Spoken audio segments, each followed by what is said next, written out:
वीरता क्या होती है समझने आया हूं, जिंदा दिली से कैसे जिए ये सीखने आया हूं, चुनाव में क्या माहौल है ये बताने आया हूं, मैं वीरों की भूमि राजस्थान आया हूं। जोरदार तालियों के साथ बहुत बहुत स्वागत आप सभी का। महासंग्राम 2023 न्यूज 18 राजस्थान की टीम आ चुकी है राजस्थान की धरा पर। लगातार हमारे चुनावी चौपाल, एमएलए का रिपोर्ट कार्ड और इलेक्शन एक्सप्रेस तो हर जिले में घूम रही है, गली गली घूम रही है, ढाणी ढाणी घूम रही है, गांव गांव घूम रही है। क्या चुनाव का माहौल है बताने की कोशिश है, लेकिन आज हम राजस्थान की राजधानी जयपुर में आए हैं। मैं स्वागत करता हूं रविंद्र सिंह आप सभी का। मेरे सामने ठीक स्टैच्यू सर्कल, पहचान राजस्थान की, पहचान राजधानी जयपुर की, सवाई मानसिंह द्वितीय की ये मूर्ति लगी हुई है जो संस्थापक जयपुर के रहे हैं। और इसके अलावा बात अगर करें इसके बराबर से गुजरता हुआ वो जनपद जो सीधा विधानसभा की तरफ जाता है, उस विधानसभा में चुनाव होने हैं, 200 सीटों पर चुनाव होने हैं। और अगर किसी को अपनी सरकार रिपीट करनी है या रिवाज बदलना है तो फिर शतक तो पूरा करना होगा, शतक से एक नंबर ऊपर भी जाना होगा। मिशन 156 आप कह लीजिए या कुछ भी आप कह लीजिए, लेकिन आपको हर हाल में बहुमत साबित करना होगा। मेरे साथ आज बड़ा पैनल मौजूद है, बीजेपी के लोग मौजूद हैं, बीजेपी से आए हुए प्रबुद्धजन मौजूद हैं, आम लोग मौजूद हैं, मेरे साथ कांग्रेस से भी है। एक एक करके उनका इंट्रोडक्शन कराते हुए आपको बताऊं, अर्चना शर्मा जी इस वक्त मेरे साथ हैं। मैं बताना चाहूंगा अर्चना शर्मा जी राज्य समाज कल्याण बोर्ड की अध्यक्ष हैं। मेरे साथ आरसी चौधरी साहब हैं, महासचिव हैं प्रदेश कांग्रेस के और बहुत ही मुखरता से अपनी बातों को रखते हैं। मेरे साथ आरसी चौधरी के अलावा आर तिवारी साहब शहर कांग्रेस के अध्यक्ष हैं। राजेंद्र आर्य जी भी लगातार हमारे साथ डिबेट में बैठते हैं और आज उनके साथ हम आमने सामने हैं और बातचीत करेंगे। किसी का नाम अगर यहाँ पर रह गया हो तो मैं माफी चाहूंगा, लेकिन बातचीत जब होगी तो तब आपसे इंट्रोडक्शन होगा। बात अगर बीजेपी की करें तो बीजेपी में मेरे साथ जुड़ चुके हैं अमित गोयल जी हैं, प्रदेश प्रवक्ता। इसके अलावा शैलेंद्र धाबाई जी प्रदेश प्रवक्ता भाजपा से हमारे साथ हैं। और मैं यहाँ फिर से कहना चाहूंगा, जिनका नाम भूल गया हूं तो मैं माफी चाहूंगा। शुरुआत चूंकि दमदार तरीके से बात महिलाओं की हो रही है और 33% आरक्षण देने की बात हो रही है और हमारी ये संस्कृति और परंपरा ही है कि महिलाओं को सम्मान देते हुए शुरुआत किसी भी नेक काम की उन्हीं से करनी चाहिए। अर्चना शर्मा जी यहां पर हमारे साथ मौजूद है। अर्चना जी, रिपीट या डिलीट, क्या है आज की डेट में माहौल?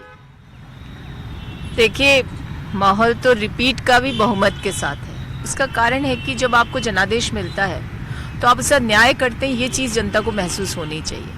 आपने देखा कि हमारी सरकार बनी और उसके बाद जिस प्रकार की परिस्थितियां निर्मित हुई, कोविड काल भी आ गया, उसके बाद सरकार को अस्थिर करने की कवायद भी, उसके बावजूद यदि मैंडेट में जो आपने कमिटमेंट किया उससे ज़्यादा आप दे देते हैं और जनता को उन चीज़ों, उन विभीषिकाओं से मुक्ति दिलाते हैं जिसका दंश जनता झेल रही थी, तो जनता का स्वतः विश्वास पैदा होता है।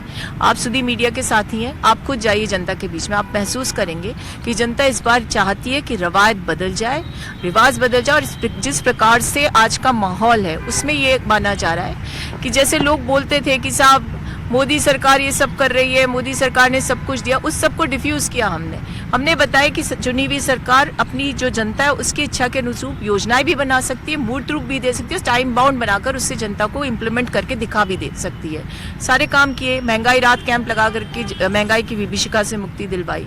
आपने भी महिलाओं की बात की कि पहली बार उनसे शुरुआत करनी चाहिए, शगुन होता है। मैं तो ये कहती हूँ कि पोस्ट डेटेड चेक देके मोदी जी ने तो पूरे देश की जनता को ही भ्रमित कर दिया और उस पोस्ट डेटेड चेक जो है ना उसकी पता नहीं एक्सपायरी डेट है या क्या है, मुझे समझ नहीं आ रहा। तो मेरा कहने का तात्पर्य ये है कि आज राजस्थान की जनता मुख्यमंत्री जी के नेतृत्व में बहुत ज़्यादा सशक्त महसूस कर रही है। तो ये सारी चीज़ें इसलिए कि सुशासन, इकोनॉमिक बैलेंस, पॉलिटिकल बैलेंस और सारी चीज़ें जिनको कह सकते हैं कि सरकार को गिराने की कवायद, षड्यंत्र, सब चीज़ों को झेलते हुए अपनी नैया को पार लगाना और जनता को साथ में लेना, विश्वास उसका जीतना, ये सबसे बड़ी उपलब्धि है। बिल्कुल साफ तौर पर यहां अर्चना जी कहती हुई कि सरकार रिपीट होगी और रिवाज बदलेगा और कितनी दुश्वारियां रही हों, चाहे केंद्र सरकार से सहयोग ना मिला हो या कोरोना का काल आया हो, लेकिन सरकार ने बेहतरीन तरीके से काम किया है। पहला टेक अमित जी आपका क्या है? सरकार तो बोल रही है कि रिपीट होने जा रही है, आप अभी भी अड़े हुए हैं कि रिवाज जो है वो बरकरार रहेगा? देखिए, 4.5 साल से सरकार एक ही नारे पे चल रही है कि सरकार नाम की लूट है, लूट सके तो लूट और टाइम पूरा हो जाएगा, कुर्सी जाएगी छूट। पिछले 5 साल में राजस्थान सरकार ने अगर कुछ क्या बोले, एक बार फिर से जरा जोर से एक बार फिर से कुछ। हाँ, सरकार नाम की लूट है, लूट सके तो लूट, टाइम पूरा हो जाएगा, कुर्सी जाएगी छूट। पिछले 4.5 साल से राजस्थान की सरकार इसी ध्येय वाक्य पे चल रही है। आप ये देखिए, पहली ऐसी सरकार है जिसने राजस्थान को इतना शर्मसार किया है, चाहे वो महिला दुष्कर्म के मामले में हो, भ्रष्टाचार के मामले में हो, आप किसानों की आत्महत्या के मामले में हो, या बेरोजगारी के मामले में, पेपर लीक के मामले में हो। राजस्थान के अंदर 8 महीने की बच्ची से लेकर 80 साल तक की महिला सुरक्षित नहीं है। राजस्थान में जब राहुल गांधी आए थे, उन्होंने कहा था कि हमारी सरकार बनेगी 10 दिन में किसानों का सारा कर्जा माफ कर देंगे। 1 लाख करोड़ का कर्जा था, क्या माफ कर दिया क्या? उन्होंने कहा था 30 लाख बेरोजगार हैं, 30 लाख बेरोजगारों को बेरोजगारी भत्ता दे दिया क्या? सूरतगढ़ में किसान ने आत्महत्या की, वीडियो बनाया कि राहुल गांधी राजस्थान में आए थे और उन्होंने हमसे किसानों का कर्जा तो केंद्र सरकार माफ नहीं करने दे रही है। वो तो राष्ट्रीयकृत बैंकों का जो कर्जा है वो माफ नहीं, यहाँ पे कोऑपरेटिव बैंक के तो कर्जे माफ कर दिए गए। आप इसको क्या बता रहे हैं? बार बार चिट्ठियां लिखी गई हैं वहां पर। हाँ बिल्कुल। तो क्या कांग्रेस ने अपने विजन डॉक्यूमेंट में राहुल गांधी ने कहा था कि हम 10 दिन में हमारी सरकार बनेगी तो हम प्रधानमंत्री जी को चिट्ठी लिखेंगे? क्या उनके भरोसे आपने किसान कर्जा माफी करने की बात की थी? नहीं, ये तो एक प्रोसेस है ना, संघीय ढांचा है यहाँ पर, तो प्रोसेस है, तो ये होगा। प्रोसेस नहीं है, ये प्रोसेस नहीं है, वादा खिलाफी है। ये वादा खिलाफी है। राजस्थान जनता ने इसको महसूस किया है। एक किसान ने आत्महत्या करी वीडियो बना के कि राहुल गांधी यहाँ पर आए थे, उन्होंने वादा किया था 10 दिन में किसानों का सारा कर्जा माफ कर देंगे। 19,000 किसानों की जमीन की 19,000 किसानों की जमीन। फिर दोबारा भी आऊंगा, ठीक है, अंग दबाए। तो आरसी चौधरी जी, तो एक एक करके आरसी चौधरी जी, ये बताइए कि क्या वाकई में महिला सुरक्षा और भ्रष्टाचार एक बड़ा मुद्दा बन चुका है? जब विधायक, या यूं कहें कि जब उम्मीदवार जाएगा मैदान में, तो फिर उनको इन जनता के सवालों का सामना करना पड़ेगा इन मुद्दों पर। रविंद्र जी, सबसे पहले तो मैं कहना चाहूंगा, आपने कहा ये वीरों की धरा, निश्चित रूप से राजस्थान वीरों की धरा है। और राजस्थान के साथ में एक दूसरी कहावत भी है कि प्राण जाए पर वचन ना जाए। राजस्थान की धरा से कोई व्यक्ति अगर वादा करे और वादे से अगर हट जाए तो राजस्थान की 8 करोड़ जनता माफ नहीं करती। 7 जुलाई 2018, 6 अक्टूबर 2018 क्रम से जयपुर और अजमेर के अंदर प्रधानमंत्री ने ईआरसीपी को राष्ट्रीय परियोजना का वादा किया था। केंद्रीय जल संसाधन मंत्री जो यहीं से आते हैं, गजेंद्र सिंह शेखावत साहब, उन्होंने कहा ऐसा कोई वादा नहीं किया। तमाम वीडियो राजस्थान की जनता ने देखे, इसलिए झूठ और जुमलेबाजों को राजस्थान की जनता बेनकाब करेगी। आपने महिला का ये आपको, अमित जी, आपको याद दिला रहे हैं अपना वादा जो राहुल गांधी ने किया था। कहा था कि 1, 2, 3, 4, 10 तक गिनती गिनी और कहा कि साफ हो जाएगा पूरा का पूरा किसानों का कर्जा। उनसे भी मैं जवाब जरूर लूंगा ईआरसीपी को लेकर, लेकिन अपने वादे जो निभाए गए सरकार बनने से पहले, क्या वो पूरे हो गए? क्या किसानों के कर्जे सभी माफ कर दिए गए? तब क्यों नहीं लिखा गया था कि हमारे जो राष्ट्रीयकृत बैंकों के कर्जे हैं हम उनको माफ नहीं कर पाएंगे? रविंद्र जी, मैं कहना चाहूंगा कि न्यूज 18 राजस्थान एक जवाबदेह समाचार चैनल है। राजस्थान के 8 करोड़ जनता इस पे भरोसा करती है। भारतीय जनता पार्टी के झूठ और जुमलों को प्रोपोगेट करने का काम न्यूज 18 का नहीं है। वो उस घोषणा पत्र को उठाइए। 2018 का जो घोषणा पत्र था उसे माननीय मुख्यमंत्री अशोक गहलोत जी ने 27 दिसंबर 2018 को सरकारी दस्तावेज बना के प्रतिवर्ष जनता की अदालत में लेखा जोखा रखा। हमने उस घोषणा पत्र के 94% वादे पूर्ण किए। भारतीय जनता पार्टी अपना केंद्रीय घोषणा पत्र 2019 का उठाए और जनता की अदालत में रखे।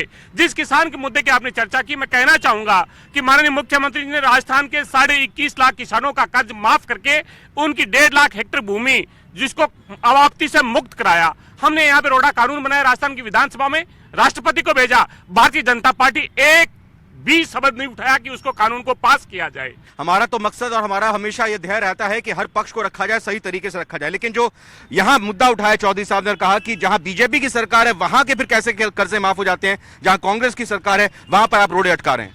नहीं, आप ये देखिए कि जन घोषणा पत्र किस पार्टी ने घोषणा की है, कौन पार्टी लेकर आई है? कांग्रेस पार्टी लेकर आई थी जन घोषणा पत्र।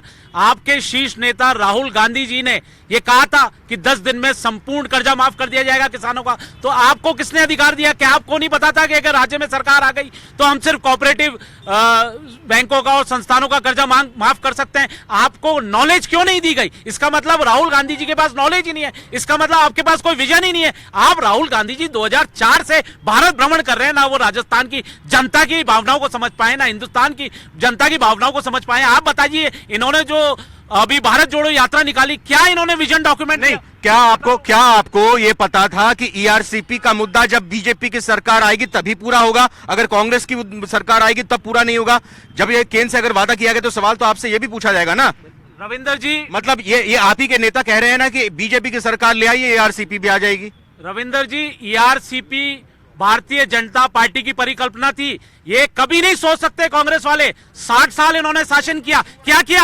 2004 से 14 तक यूपीए की सरकार रही, यहाँ 2008 से 13 तक गहलोत की सरकार रही। क्या आपको 13 जिलों की जनता की याद आई? नहीं आई। ये भारतीय जनता पार्टी ने दिया। और उसके बाद सुनिए, नहीं बिल्कुल आ रहा हूँ। हाँ, जवाब जी तिवारी जी जवाब दे रहे हैं। तिवारी तिवारी जी जवाब दे रहे हैं, तिवारी जी जवाब दे रहे हैं, तिवारी जी के बारे में। देश में सर्वाधिक झूठा मुख्यमंत्री हो, जुमलेबाज मुख्यमंत्री हो। मैं कह रहा हूं धा भाई, अगर वसुंधरा राजे जी की सरकार में जनता की 13 जिलों के लिए अगर कुछ अच्छी योजना बनाई तो जननायक तो कह रहे हैं हम जाने को तैयार हैं। 25 सांसद इनके, केंद्र की सरकार में जल संसाधन मंत्री गजेंद्र सिंह राजस्थान की धरती का लाल, और राजस्थान की जनता से देश के प्रधानमंत्री जी ने 18 में लोकसभा में वादा किया था अजमेर की धरती पर कि ERCP को हम लागू करेंगे। जयपुर में भी आकर के कहा 2.5 करोड़ लोगों की लाइफलाइन, जहां पीने का पानी की हो, सिंचाई के लिए किसानों की व्यवस्था हो। हमारे देश के प्रधानमंत्री आकर के राजस्थान की धरती पर जो कुछ कर रहे हैं उससे फायदा नहीं होगा। मैं कह रहा हूं 2.5 करोड़ लोगों की लाइफलाइन के बारे में क्या है आपका विजन? रविंद्र जी, भारतीय जनता पार्टी ने किस प्रकार से झूठ गढ़ी है। किसान का जो पोस्टर लगाया नहीं सहेगा राजस्थान, वो किसान ये कह रहा है मेरी कोई जमीन नीलाम नहीं हुई, मेरे पे कोई कर्जा नहीं है। वो भारतीय जनता वो कह रहे हैं किसान अपनी वीडियो बना रहा है, आत्महत्या कर रहा है, किसान वीडियो बना के आत्महत्या कर रहा है। मैं कहना चाहूंगा कि इन्होंने 750 किसानों को अकाल मौत के मुंह में धकेल दिया। 750 किसानों की जो मौत हुई वो किसकी वजह से? जाहिर तौर पर जहां पर भी बात होती है तो इसी तरह से आरोप प्रत्यारोप की बात होती है, लेकिन बात युवाओं की भी होनी चाहिए, रोजगार की भी होनी चाहिए। इसके अलावा बात पेपर लीक की भी होनी चाहिए। एक युवा हमारे साथ यहाँ पे बैठे हुए, क्या नाम भाई साहब आपका और कहां से हैं? किशोर, कहां से हैं? फुलेरा विधानसभा से। बताएं, युवाओं को इस सरकार से जो अपेक्षाएं थी वो पूरी हुई? हाँ, कैसे? सभी को तो बेरोजगार भत्ता मिल रहा है, सब जो चालू किया है गहलोत जी ने वो सब मिल रहा है, और रोजगार मिल रहे हैं। आपने या आपके किसी दोस्त ने, किसी रिश्तेदार ने एग्जाम दिया जो पेपर लीक कुछ हुए पीछे? हाँ, पेपर तो लीक हुए थे, ये लेकिन क्या है? पेपर लीक हुए थे। तो ठीक है, ये होना चाहिए? नहीं होना चाहिए ना। तो क्या आप सुझाव देना चाहेंगे इसको लेकर? गहलोत जी ने जो काम किया है वो ठीक ही है। तो यहाँ पर पेपर लीक, हाँ ठीक है, आप भी कुछ बोलना चाह रहे हैं, बोलिए। मैं ये बोलना चाह रहा हूँ, अभी कह रहे थे कि भ्रष्टाचार खा गए। 9 साल में कांग्रेस, हिंदुस्तान की जनता भ्रष्टाचार नाम भूल गई, सेंटर की गवर्नमेंट, और राजस्थान में रोज भ्रष्टाचार हो रहा है। प्रधानमंत्री जी कहते थे कि पेड़ पर पैसे लगते थे विकास के लिए, आज कैसे विकास हो रहा है? क्या कौन सा पेड़ आ गया जादुई जो आज रोजाना रेलवे लाइन चल रही है, रोड बन रही है और किसानों को 6,000 रुपये मिल रहा है? कहाँ से आया? क्यों नहीं बोलती बंद हो रही इनकी? प्रियंका जी कहती थी कि मैं बेटी हूँ, बेटी बचाना की राजस्थान में क्यों नहीं बचाने आ रही है? रणथंभौर में घूमने आ रही है, पर बेटियों की चिंता नहीं। लेकिन यहाँ पर भी तो बिजली मिल रही है ना आपको, जो बिल आ रहा है आपको उसमें फायदा हो रहा है, आपको नहीं हो रहा है। बिल्कुल, यहाँ पे अर्चना जी से मैं बात करना चाहूंगा। नहीं ठीक है, अर्चना जी ये बताइए कि पेपर लीक और युवाओं का मुद्दा ज्वलनशील मुद्दा है और युवा वोटर जो है बहुत अच्छी उनकी संख्या है। उस लिहाज से युवाओं का जो गुस्सा है, अगर आपको लगता है तो उसको शांत कैसे कर पाएंगे?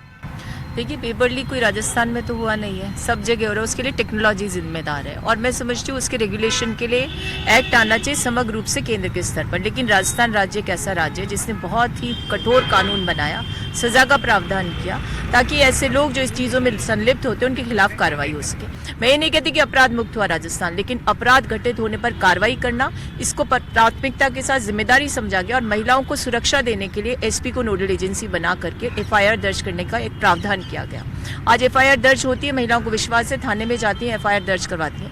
ये लोग भूल गए कि इनके शासन में, जब मैं मीडिया की प्रभारी हुआ करती, प्रतिदिन एक किसान ने आत्महत्या की थी, हमारे पास रिकॉर्ड है। तो ये लोग जब किसी पर आरोप लगाए तो कम से कम तथ्यों के साथ लगाएं। क्या महिलाओं की स्थिति को लेकर आप क्या कहेंगे? क्या महिला सुरक्षित है राजस्थान में? बिल्कुल महिला सुरक्षित है। ऐसे छोटी मोटी तो घटनाएं होती रहती है, सभी के राज्य में होती है। जैसे बीजेपी एक बेटी को जला दिया जाए, एक बेटी के ऊपर तेजाब फेंक दिया जाए उसको मारने के बाद कुएं में डालकर, ये छोटी मोटी घटना आप समझती हैं? नहीं, ये गलत है, लेकिन इस पे कार्रवाई मजबूती से होता है और होनी चाहिए। जो यहाँ तक कि अशोक गहलोत जी जहाँ भी ऐसे घटना होती है वहाँ खुद पहुँच जाते हैं, मुख्यमंत्री हैं, और जितना हो सकता है उतना उनको प्रोटेक्शन दिया जाता है। बिल्कुल। तो यहाँ पे सवाल ये हुआ कि भाई प्रियंका गांधी यहाँ पर नहीं आती हैं, लेकिन मैम का ये कहना कि मुख्यमंत्री खुद जाते हैं, FIR यहाँ पर लगातार दर्ज हो रही है और FIR के साथ साथ फिर अपराधी पकड़े भी जाते हैं। यहाँ पर कुछ आप कहेंगे? मैं आता हूँ, इसका जवाब पहले अमित जी से ले लेता हूँ। देखिए, मैं कहना चाहता हूँ, किसी भी लोक कल्याणकारी सरकार के 4-5 मुद्दे होते हैं। पहली चीज़ स्वास्थ्य, आप मान लीजिए सड़क, पानी, बिजली, खाद्य सुरक्षा, जनता को सुरक्षा, रोजगारों को रोजगार। आप सड़क की बात कीजिए, राजस्थान के मुख्यमंत्री जी का 6 महीने पहले एक स्टेटमेंट छपा। राजस्थान के मुख्यमंत्री जी ने कहा कि जब मैं जोधपुर में आता हूँ तो मुझे शर्म आती है कि मुख्यमंत्री का गृह क्षेत्र है जहाँ पर सड़कों पर इतने गड्ढे हैं, ये मुख्यमंत्री जी को कहना पड़ा। अब आप बात करिए बिजली की। जब कांग्रेस ने अपना घोषणा पत्र जारी किया था, उन्होंने कहा था बिजली की दरों में बढ़ोतरी नहीं की जाएगी। आपने 16 बार फ्यूल सरचार्ज के नाम पर कीमतें बढ़ाई और लगभग 3.5 रुपये आपने बिजली की दरों में वृद्धि कर दी। राजस्थान जनता फिर धोखा किया आपने। अभी आप देखिए खास सुरक्षा की बात करें, बीच में भारत सरकार ने खास सुरक्षा के लिए पैसा लौट किया था, लेकिन राजस्थान सरकार की कमी है वो खास सुरक्षा का पैसा सरकार उसका लाभ नहीं ले पाई। नहीं, लेकिन सवाल तो यह है ना कि केंद्र सरकार जो है हक मार रही है, राजस्थान का हक मार रही है केंद्र सरकार, पैसा नहीं देती है, लेट लतीफी करती है। मैं कह रहा हूँ आपको ये बिल्कुल झूठी बातें हैं। जल जीवन मिशन में राजस्थान सरकार को 30,000 करोड़ रुपए केंद्र सरकार ने अलॉट किया। राजस्थान सरकार को उसमें आधा हिस्सा देना था, आधा हिस्सा केंद्र सरकार को देना। 30,000 करोड़ केंद्र सरकार का अलॉटमेंट था और 30,000 करोड़ रुपए का इंतजाम राजस्थान सरकार को करना था। केंद्र ने 30,000 करोड़ रुपए का अलॉटमेंट किया, राजस्थान सरकार पौने 5 साल में लगभग मात्र 11,000 करोड़ रुपए। क्यों, कहाँ गया पैसा? राजेंद्र जी कहाँ गया है पैसा? पैसा कहाँ चला गया? और दूसरी बात ये भी कि मुख्यमंत्री को खुद जाकर जोधपुर में ये क्यों कहना पड़ता है कि सड़कें ठीक नहीं है? देखिए रविंद्र जी, जहाँ तक पूरे मामले की बात है तो जल जीवन मिशन के अंदर जहाँ तक है, केंद्रीय योजनाओं में पहले राजस्थान भौगोलिक विषमता वाला प्रदेश है। 50-50 का अगर अनुपात आप देते हैं, उसके बाद भी आप समझ रही है कि क्या ये केंद्र की योजना हो सकती है? आप केंद्र ज्यादा दे तब तो केंद्र की योजना माने हम इसको। लेकिन बात यह आ रही है, अगर बात ये उठ रही है कि डबल इंजन की सरकार अगर होती है, मतलब एक ही पार्टी की सरकार केंद्र और राज्य में होती है तो बेहतर तरीके से काम करती है, और फिर अगर ऐसा नहीं होता है तो एक दूसरे पर आरोप प्रत्यारोप लगाए जाते हैं। क्या वाकई में अगर राजस्थान में और केंद्र में एक ही सरकार होती तो विकास और बेहतर हो सकता था, और क्या आगे भी इस तरह से होना चाहिए? राजस्थान में इस अशोक गहलोत सरकार से बढ़िया कोई सरकार नहीं हो सकती। जो अभी जो काम कर रहा है ना बीजेपी सरकार नहीं कर सकती ऐसा काम, ये कांग्रेसी सरकार ही। क्या मुद्दे रहेंगे इस बार चुनाव में? जनता के बीच में क्या चर्चा चल रही है? मुद्दा सिर्फ एक है, विकास का, जो हमेशा होना चाहिए। अभी आपने कहा कि डबल इंजन की सरकार, इस चीज़ से कोई फर्क नहीं पड़ता कि डबल इंजन की सरकार है या एक इंजन की सरकार है। फर्क पड़ता है आपकी नीति और नीयत से। क्या वाकई में सवाल यही बनता है कि क्या वाकई में भाई सरकार अगर अलग अलग रहती है तो उससे विकास की गति थोड़ी थम जाती है? मैं यहाँ पे आपसे जानना चाहूंगा, बताइए क्या वाकई में ऐसा है? क्या इस बात का ये नहीं, मैं यही कह रहा हूँ कि अगर बीजेपी और बीजेपी दोनों जगह रहे या कांग्रेस और कांग्रेस रहे, ऐसे ही होना चाहिए क्या? नहीं, उससे सबसे बड़ी जो सरकार में रहता है उनका दिल साफ होना चाहिए। बेईमान जिनका भ्रष्टाचार का हो तो वो फर्क नहीं पड़ता। आज देश में 9 साल हो गए, दुनिया में नाम कमाया मोदी जी ने, दुनिया जानती है, बच्चा बच्चा जानने लग गया। कि जब मुख्यमंत्री जी ये कह रहे हैं कि मांगते मांगते थक जाओगे, मैं देते देते नहीं थकूंगा। यहाँ पर जो सवाल यहाँ पे उठाया है कि नायक समाज को लेकर ये बात कर रहे हैं और अलग अलग तरीके के हर जाति के बोर्ड यहाँ पर मुख्यमंत्री की तरफ से बनाए गए हैं, तो इस समाज की जिन्होंने धरना भी दिया, ये मांग क्यों अटकी हुई है अभी? देखिए, मैं कहना चाहूँगा कि माननीय मुख्यमंत्री जी ने लगातार जिन भी वर्गों ने समाजों में जिनके उत्थान हो सकते हैं उनके लिए तमाम बोर्ड्स का गठन किया है। वो क्या चीज़ कहना चाहते हैं उनका कोई वक्तव्य छाप नहीं है, वो करें हमें एसटी में शामिल किया जाए। आप जानते हैं एससी और एसटी के लिए कोई भी जाति को अनुसूचित अगर उसे अनुसूची में डालना है तो ये केंद्रीय विषय है, कोई भी राज्य की सरकार उसको नहीं कर सकती। इसलिए उन्हें अपने मुद्दों को लेके एक सही रास्ता का पता होना चाहिए। अमित जी ये बताइए कि अमित जी, राम और हनुमान पर तो इस बार वोट नहीं मांगे जाएंगे। देखिए विषय ये है कि राम और हनुमान को बीच में कौन ला रहा है। अभी खड़गे जी का स्टेटमेंट आया कि अगर बीजेपी को नहीं हराया तो सनातन धर्म मजबूत हो जाएगा। कौन ला रहा है इसको बीच में? स्टालिन कौन सी पार्टी से संबंधित है जो कह रहे हैं सनातन को नष्ट करना होगा? कौन कह रहा है? हम कह रहे हैं कि ये बात, आप अगर हिंदू धर्म पे अपना का अपमान करेंगे, सनातन का अपमान करेंगे, हम बोलेंगे नहीं क्या? तो हमें बोलना ही पड़ेगा। क्या राम रहीम पर ही चुनाव हो या विकास पर चुनाव हो? देखिए सर, चुनाव तो विकास पे होना चाहिए। मैं समझता हूँ कि जो इनका माई बाप से लेकर के यहाँ तक जो वैसा बैठे हुए हैं, सब के सब झूठ बोलने में बड़े माहिर हैं, सारे के सारे माहिर हैं। सभी बात सत्य बात है। हम लोग गाँव से बिलोंग करते हैं। मैं समझता हूँ कि देश आज़ाद होने के बाद जो काम हुआ इस बार, जो गहलोत सरकार ने काम किया है, बहुत ही शानदार काम किया। चाहे किसी भी क्षेत्र में उठा के देख लीजिए आप, तो हम लोग बहुत खुश है सरकार से। हाँ, एक बना रहा संग्राम 2023, 5 साल पहले भी विधानसभा चुनाव हुए थे 5 राज्यों के अंदर, सब जगह हम करीब करीब जीते थे। अभी भी हम चारों स्टेट जीतेंगे, तेलंगाना से लेकर के राजस्थान तक। पर हमें इस बात का डर है कि फिर लूट ना हो और तोड़फोड़ ना किया जाए। नहीं, वो तो ये कहते हैं कि और दूसरी बात, दुकान में सामान बिकेगा तो खरीदार आएगा। निश्चित तौर पे दुकान में सामान बिकेगा, खरीदार आएगा। निश्चित तौर पे खरीदार आएगा। पर भारत जोड़ो यात्रा से राहुल गांधी का जो ग्राफ बढ़ा है वो मतलब कल्पनीय है। प्रधानमंत्री नरेंद्र मोदी जी कह रहे हैं कि जब हमारी बीजेपी की सरकार आएगी तो हम गहलोत जी के काम को नहीं बंद करेंगे, उनको चालू रखेंगे। तो फिर सरकार बदलने की जरूरत क्या है? यहाँ पे वो सवाल उठाया। रविंद्र जी, आपने सुनने में बड़ा फेर कर दिया। प्रधानमंत्री जी ने ये नहीं कहा गहलोत जी की योजनाओं को बंद नहीं करेंगे, प्रधानमंत्री जी ने कहा लोक कल्याणकारी योजनाओं को बंद नहीं करेंगे। दूसरी बात आप प्रधानमंत्री जी को अशोक गहलोत जी से कंपेयर करते हैं। एक व्यक्ति जो अनुशासन, नेतृत्व, नीति, नियति का प्रतिमान पूरे विश्व में उभरा है, और एक व्यक्ति जिसकी पार्टी का प्रदेश अध्यक्ष उसकी बगावत करता है, एक व्यक्ति जिसकी पार्टी का प्रदेश अध्यक्ष बगावत करता है, वो उसको नाकारा, निकम्मा, गद्दार कहता है और उसको सीडब्ल्यूसी में स्थान दिए। अरे इनकी खुद की पार्टी इनके सीएम को सीरियस नहीं लेती। ये कहते हैं पेपर लीक राज्यों में हुए। अरे राजस्थान की गारंटी ली थी कि देश की ली थी? बात करिए ना राजस्थान के युवाओं को, 70 लाख युवाओं का जीवन लील गए यहाँ। बिल्कुल बिल्कुल बिल्कुल, गारंटी कार्ड बांटे जा रहे। तो गारंटी तो फिर राजस्थान के लिए है ना चौधरी साहब, गारंटी तो राजस्थान की ली थी ना। देखिए, मैं कहना चाहूंगा कि राजस्थान के अंदर इससे पहले भी भारतीय जनता पार्टी की सरकार थी, डबल इंजन की सरकार थी, 11 पेपर लीक हुए, माफियाओं का संरक्षण दिया, एक भी पुलिस ने गिरफ्तार नहीं किया। राजस्थान पहला राज्य है जो देश के अंदर सबसे सख्त कानून लेके आया, जिसका अनुसरण उत्तराखंड कर रहा है जो डबल इंजन की सरकार है। सबसे बड़ा मुद्दा जो आप, क्योंकि बीजेपी से हैं, जो आप को लग रहा है बीजेपी सरकार आ रही है या फिर कांग्रेस सरकार जा रही है?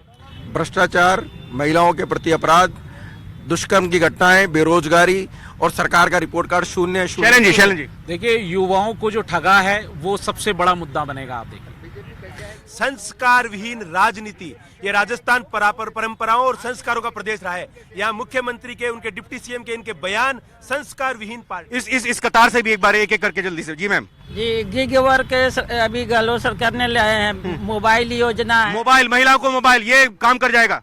रविंद्र जी, देश की जनता मुद्दों पे बात करना चाहती है। हर व्यक्ति का, हर वर्ग का अपना एक मुद्दा है और भारतीय जनता पार्टी विभाजन की राजनीति कर रही है। आज देश विभाजन की राजनीति को नकार रहा है, प्रेम, स्वाद, भाईचारे और मोहब्बत की दुकान को खोल रहा है। चुनाव होगा, सरकार को जन कल्याणकारी योजनाओं को गारंटी के साथ में पेश करने वाली इकलौती सरकार जीतेगी और हम 156 से ज्यादा। देखिए, जुमलेबाजी नहीं चलेगी और जो कार्य किए ना गहलोत सरकार ने वो चलेगा। क्या चलेगा? चिरंजीवी योजना चलेगी। एक मुद्दा जो चलेगा। जिनके आगे योजनाओं के आगे प्रधानमंत्री नतमस्तक हो गए, इससे बेहतर कोई नहीं करेगा। आप बताइए। स्वास्थ्य का अधिकार पूरे राजस्थान में, पूरी दुनिया में स्वास्थ्य। बिल्कुल। सामाजिक सुरक्षा का मुद्दा रहेगा। सामाजिक सुरक्षा मुद्दा, जिसको लेकर गहलोत जी भी लगातार कह रहे हैं कि इसको राष्ट्र के आधार पर भी जारी करना चाहिए। आप बताइए कौन सा मुद्दा? सर, शिक्षा। क्या मुद्दा चलने वाला है? रविंद्र जी, देश में बेहतरीन स्वास्थ्य सुविधाएं, जो हमारे राजस्थान में पूरे देश में सबसे बेहतरीन स्वास्थ्य सुविधाएं अशोक गहलोत की। जी, भारतीय जनता पार्टी अशोक गहलोत की योजना डरी हुई है और इसी से हम जीत के। यानी योजनाएं काम कर जाएंगी क्या? पूरी योजनाएं काम करेंगी साहब। जातीय जनगणना का मुद्दा, जातीय जनगणना कह रहे हैं कि जातीय जनगणना होनी चाहिए। भाई आप बताइए। चिरंजीवी योजना और युवाओं को रोजगार, ये युवाओं को रोजगार और चिरंजीवी योजना ये लेकर आए सरकार। आपको क्या लगता है क्या मुद्दा सरकार का रहेगा इस बार? जो गरीबों को राहत मिल रही है मुद्दा हमेशा रहेगा। गरीबों को राहत मिल रही है, आप बताइए भाई। मैं भी एक ग्रामीण क्षेत्र से आदमी हूँ और मैं भी एक भारतीय वोटर हूँ। बड़े प्रेम पूर्वक मेरी बात को सुनो। मैंने 2018 में एमएलए का चुनाव लड़ा।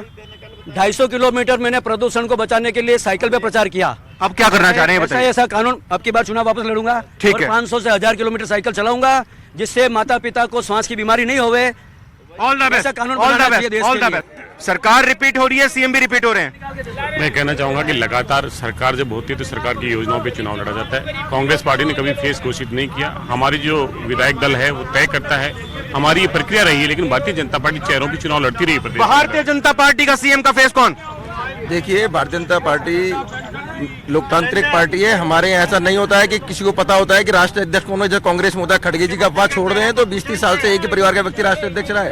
भारतीय जनता पार्टी का चुनाव कमल के फूल के ऊपर होगा और सब कार्यकर्ता मिलकर सामूहिक नेतृत्व चुनाव। क्या बोले जल्दी लास्ट? मैं समझता हूँ कि जो अभी आगामी जो आप विधायक के लिए कह रहे हो, सॉरी सीएम के लिए, भारतीय जनता पार्टी की ओर से नरेंद्र मोदी जी यहाँ के फेस हैं।